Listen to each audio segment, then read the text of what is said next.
रोक न्यूज पहा आता नव्या रूपात. दिल वही सोच नाही.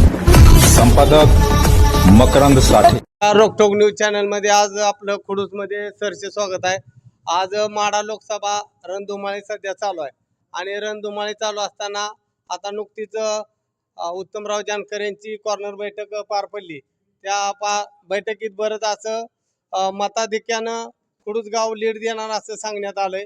तर खुडूस गावचे काय नागरिक आहेत आणि गौतम आबा माने बी आपल्या उपस्थित आहे, तर त्यांच्याकडनं त्यांचं मत जाणून घेऊया. टाकलेले आहे, त्यामुळं 100% तुतारी ह्या सीट चांगल्या मतानं लागणार. ह्या माढा मतदारसंघ ह्याच्यात फुल राज्यात सगळ्यात हाय लिस्टनं ही माढा मतदारसंघ लागणार तुतारीला. आज आपल्या बरोबर डोंबाळवाडीचे माजी सरपंच डोंबाळे आहेत. डोंबाळवाडीची काय परिस्थिती आहे सध्या? डोंबाळवाडीची खूप चांगली परिस्थिती आहे, कारण का आजपर्यंत या माळशिरस तालुक्यात जे 2 गट होते ते 2 गट एकत्रित आलेले आहेत. त्यामुळं कार्यकर्ते आता एकत्रीकरण झालेलं आहे, त्यामुळं विरोधच संपलेला आहे.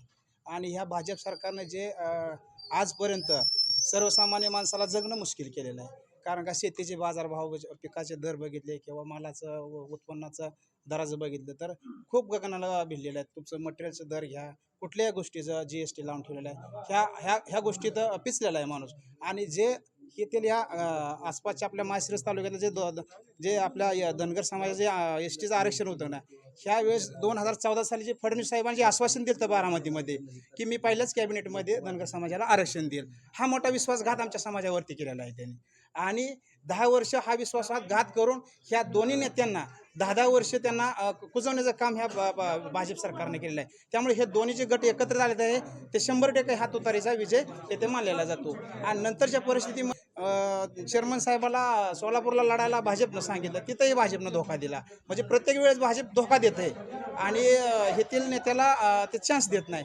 त्यामुळं भाजपवर विश्वास सर्वसामान्य माणसाचा राहिला नाही. त्यामुळं तोडा आणि फोडा आणि जोडा हे तत्व हे भाजपचं आहे. कारण आज पाहतोय की आम्ही पाठीमागच्या सभेमध्ये अभिजित पाटील विठ्ठल कारखान्याचे चेअरमन ते सहज आम्ही गप्पा मारले. काय गप्पा मारले तर आज त्यांना ते ओढून नेले. आणि आज त्यांचं बोलकं चित्र तुम्ही व्हॉट्सअपवरती फोटो बघतात की फडणवीसाचं बघा आणि दोघांचं बघा, चेहरे बघा. ते सांगून जातात की माळशिरस तालुक्यात रणजितसिंह नाईक निंबाळकरचा आणि इथं तुतारी 100% 1 ते 1,30,000 मताने धैर्यशील मोहिते पाटील हे निवडून येणार आहे. तुमच्या गावात किती मत लीड येईल? आमच्या गावातली परिस्थिती सांगितलं, 2009 साली मी पोलिंग एजंट होतो, त्याच 211 मध्ये जायची, घड्याळाला कमळाला भरपूर जायची. पण ती परिस्थिती राहिली नाही. तीच 2014 साली 12 मतं वाढली, 212. 1 मताचा फरक पडला. एवढं गाव आमचं म्हणजे जागरूक आहे. आणि आता तर विरोधच संपलेला आहे. दोन्ही गट एकत्र आलेले आहे. फक्त 550चा आकडा जाऊ शकतो कमळाला. बाकीचं 900 ते 1000 मतदान जायला काहीच अडचण नाही. मोठं लीड तुमच्या हो. डोंबाळवाडीत 100%. आणि माझा मी माजी सरपंच आहे. मला असा विश्वास आहे की माळशिरस तालुक्यात डोंबाळवाडी 1000 मतं 100% घेणार. आपल्या बरोबर पोपटराव लवटे आपल्या बरोबर आहे. तर ते या प्रचार दौऱ्यात गेले 8-10 दिवस आहे. तर त्या प्रचार दौऱ्यातला काय अभ्यास आहे किंवा काय काय मताधिक्य होईल तालुक्यातनं? नाही, मताधिक्याचा विषय जर केला तर पाठीमागच्या लोकसभेच्या वेळेस जरी आपण बघितलं तर बाहेरचा फलटण जो उमेदवार होता, आपण 2 पार्टी एक झालो तरी बी 1,16,000चं लीड दिलेलं होतं. आता तर प्रॉपर मोहिते पाटील आपल्या तालुक्यातले आहेत, त्यामुळे लीड हे 1.5 लाखापर्यंत जाणार, त्यात काही शंका नाही. दुसरी गोष्ट अशी की आज सर्वसाधारण माणूस असा विचार करतोय की भाजपला मत का द्यायचं, महागाई एवढी, GST एवढी. आणि दुसरी गोष्ट, एखादा जर स्वाभिमानानं माणूस काम करत असला तर त्याला EDचं भ्या, CBIचं भ्या घालायचं, आपल्याकडे ओढायचा. मग हे पहिले कळत नव्हते लोकांना, पण आज सगळं लोकांना कळतंय. BJPवरचा लोकांचा विश्वास पाठीमागच्या वेळी जे होता तो आज राहिलेला नाही. ब्लॅकमेलिंग चालू आहे BJPची. बघा, पाठीमागच्या 4 दिवसात आपलेच पंढरपूरचे अभिजित पाटील होते, ते आपल्या संग काम करत होते. त्यांच्या कारखान्यावर कारवाई, त्यांच्या कारखान्यावर कारवाई. मला सांगा, तुम्ही असं जर केलं तर चालेल का? पंतप्रधानांनी अजितदादा 70,000 कोटी घोटाळा केला म्हणले, त्यापाशी आल्यानंतर लगेच ते वॉशिंगमध्ये दुरुस्त झाले का? म्हणजे जे लोक आहेत ते सगळे भ्रष्टाचारी त्यांनी गोळा केलेत. स्वाभिमान लोक त्यांच्याकडे नाहीत, त्यामुळे त्यांचा पराभव हा निश्चित आहे. रणधुमाळी चालू आहे, ती त्यांच्याकडनं प्रतिक्रिया जाणून घेऊया. नमस्कार. नमस्कार. काय परिस्थिती आहे सध्या तालुक्यातली?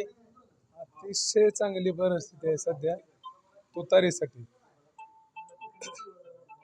आता गेले काल ते 19 तारखेला मोहिते पाटील आणि उत्तरभाव जानकर एकत्रित आलेत. काय फरक पडत तालुक्याला सध्या गेल्या वेळेस दोन्ही एकत्र गट होतं लोकसभेलाच. आणि त्यावेळेस आता बी आहेत? आता बी आहेत. त्यावेळेस 1,16,000चं लीड गेलं होतं माळशिरस तालुक्यातून. हम्म. आता साधारण 1.5 लाखाच्या आसपास लीड जाईल माळशिरस स्थानिक तालुक्यात. उमेदवार असल्यामुळं स्थानिक उमेदवार असल्यामुळे आता लीड वाढेल थोडं.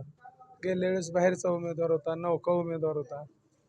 आता ह्या वेळेस स्थानिकचा उमेदवार आहे आणि त्यातली त्यात शरद पवार साहेबांना मानणारा गट अतिशय मोठा आहे माळशिरस तालुक्यात.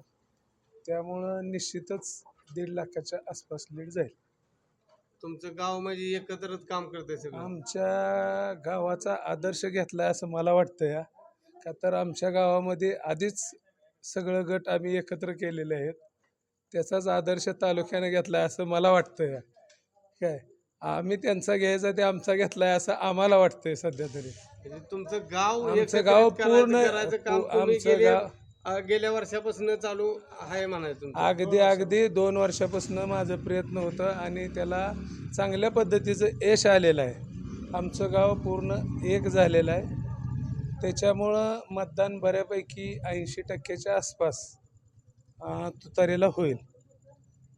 असं आहे आता सध्या माजी पंचायत समिती सदस्य नामदेव भाऊ ठवरे व माजी सरपंच नानासाहेब भानदास डोंबाळे, तसंच आमचे सरपंच ब्रह्मदेव डोंबाळे, तसंच गावातील ज्येष्ठ मंडळी इतर यांच्या मार्गदर्शनाखाली तानाजी दादा असतील, संजूबापू जाधव असतील, सुखदेव भाऊ जाधव असतील यांच्या मार्गदर्शनाखाली अतिशय चांगल्या पद्धतीनं आमच्या गावाची अतिशय चांगली वाटचाल चालू आहे.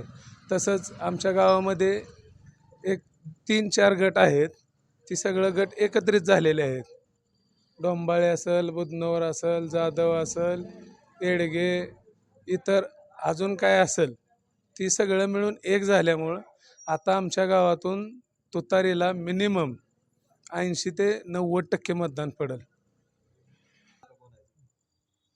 डोंबाळवाडीचे मतदार आपल्या समोर आहे, तर त्या मतदाराच्या काय प्रतिक्रिया जाणून घेऊया. काय विकास केला का काय विकास झाला नाही भाजपकडनं? भाजपचा विषय काय आहे, भाजपचं राजकारण म्हणजे फोडाफोडीचं राजकारण. आता माळशिरस तालुक्यात पाहिलं तर आप्पा देशमुख हे मोहिते पाटील गटाचे, तर ते आता मोहिते पाटील विरोधात गेले. याचा अर्थ आप्पासाहेब देशमुखांना काहीतरी कमी पडलं, त्यासाठी ते मोहिते पाटील सोडून गेले. आणि तालुक्याच्या दृष्टिकोनातून बघायचं म्हणलं तर जे तालुक्यात 2 गट होते, जे जानकर प्रेमी आहेत ते आम्हाला जानकरांचा निर्णय मान्य आहे, आणि जे मोहिते प्रेमी आहेत त्यांना मोहिते यांचा निर्णय मान्य आहे, आणि जे मध्ये आहेत त्यांना दोघाचाही निर्णय मान्य नाही. याचा अर्थ हे दोघासंघही नव्हते, फक्त स्वार्थासाठी दोघासंघ होते. आता आमच्यातली काय असतील, तुमच्या खुडूस गावातली काय असतील, त्यामुळं इतर जे तालुक्यातले आहेत ते स्वार्थासाठी गेलेले आहेत. यांचं काय काम काय नाही. एका विशिष्ट समाज आहे आपल्या तालुक्यात बघितलं तर 2 समाजाचं हे आहे, तर ते समाजात आम्ही गुण्यागोविंदान इतकी वर्ष आम्ही एकमेकाच्या टांगडीत फटाकडे वाजवले, तरी आम्हाला आता मान्य आहे की आम्ही विती. त्यामुळं जानकर साहेब असेल, मोहिते पाटील असेल यांच्या माध्यमातून आमच्या डोंबावडी गावातून आम्ही 90 ते 95% मतदान करणार नाही. म्हणजे विरोधात आहेत ते कशासाठी आहेत हे आम्हालाही माहीत आहे आणि अख्ख्या गावालाही माहीत आहे. यांच्या स्वतःसाठी ते विरोधक तकडा आहेत. तर मला एवढंच सांगायचं आहे की जानकर प्रेमी आम्ही आहे आणि हे आमचे मित्र दादासाहेब जाधव मोहिते प्रेमी आहेत. तर आम्ही आत्ता एका ताटात जेवणार आहे, एवढंच आम्हाला सांगायचं. म्हणजे ह्यावेळेस की माडा मतदारसंघात 100% तुतारी वाचणारच, कारण का आम्ही ठरवलंयच तुतारी वाजवायची. अकलूजकर खासदार होतील आणि वेळापूरकर आमदार होतील, हे आम्ही ठरवलंय. धन्यवाद. तुम्ही आमच्या रोकटोक न्यूज चॅनलला वेळ दिल्याबद्दल आम्ही तुमचं मनपूर्वक असा आभार